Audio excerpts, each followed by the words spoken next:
బ్రిటన్లో రోనన్స్ చట్టం అని చెప్పి కొత్త యాక్ట్ వచ్చిందనమాట.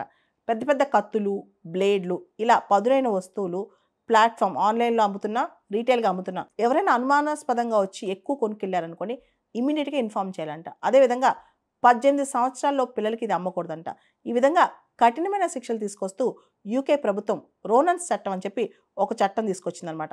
ఈ చట్ట ప్రకారం రీటైలర్లు తమ ప్లాట్ఫామ్లో అనుమానాస్పదంగా మరియు పెద్ద మొత్తంలో బ్లేడెడ్ వస్తువులు, కత్తులు ఇవన్నీ కూడా ఆన్లైన్లో అమ్మినప్పుడు, కొనుగోలు చేసినప్పుడు పోలీసులకు తెలియపరచాలి.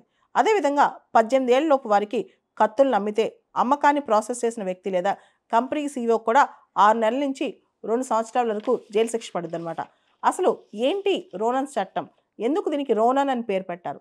ఇంగ్లాండ్లో జూలై 2022లో వెస్ట్ మిడ్లాండ్స్ అనే ప్రాంతంలో ఒక అబ్బాయిని రోనన్ కందాని ఒక ఇండియన్ అనమాట. ఈ అబ్బాయి ఇతన్ని అక్కడ చంపేశారు. అక్కడ కత్తితో దాడి చేసి చంపేశారనమాట.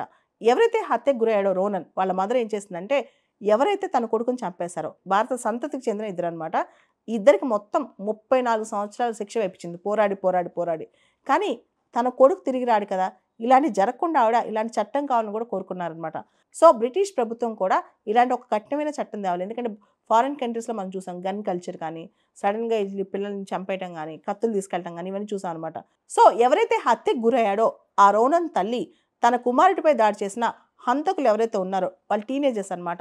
దాడి చేసిన హంతకులు అక్రమంగా కత్తులు ఆన్లైన్లో కొనుగోలు చేసి వాటిని పోస్ట్ ఆఫీస్లో ఈ కత్తులు సేకరించారని, దీనిలో వాళ్ళ వయసుకు సంబంధించిన ఎటువంటి ధృవీకరణ పత్రం, ఎటువంటి ఏజ్ ప్రూఫ్ కూడా చూపించకుండా ఇవన్నీ తీసుకున్నారని చెప్పి ఆవిడ తల్లి వాపోయారనమాట.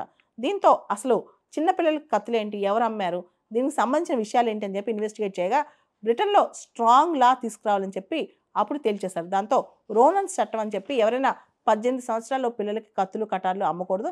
అమ్మిన వాళ్ళకు కూడా తీవ్రమైన శిక్షలు, కఠినమైన శిక్షలు ఉంటాయి.